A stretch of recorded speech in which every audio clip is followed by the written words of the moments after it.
Hello,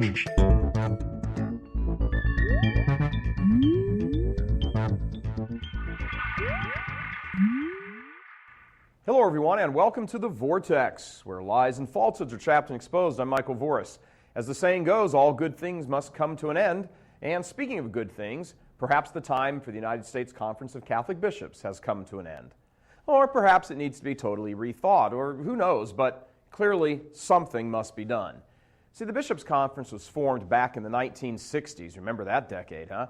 Under a different name, and since then has really accomplished little other than to produce scandals and confusion, and lots of votes for the Democratic Party and its agenda.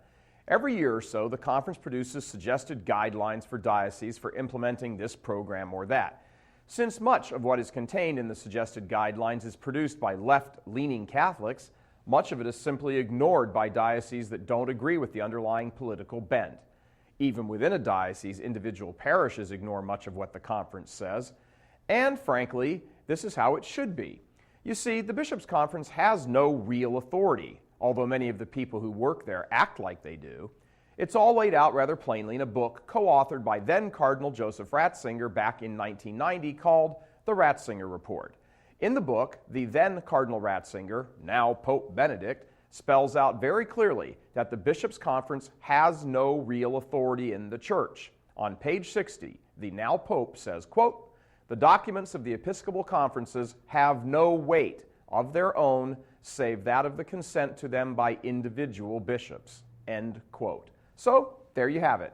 From the mouth of the man who would be Pope, who is the Pope. And there's little reason to suspect he's changed his mind on this now. So, what are we to make of a conference that continues to pay millions and millions of dollars to groups that oppose church teachings, is a huge cheerleader for the agenda of one particular political party, has no real authority to speak of, and whose documents are simply ignored by many of its own members? Well, now there's a question worth asking. I'm Michael Voris. Please help us keep delivering these kinds of messages that so desperately need to be heard and acted on. Join RealCatholicTV.com today as a premium subscriber. Become immersed in the faith established by Jesus Christ. The Catholic Church is the only hope against evil because that is its God-given mission.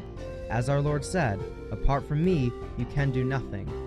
Join RealCatholicTV.com today as a premium subscriber and come to learn and love Christ more deeply.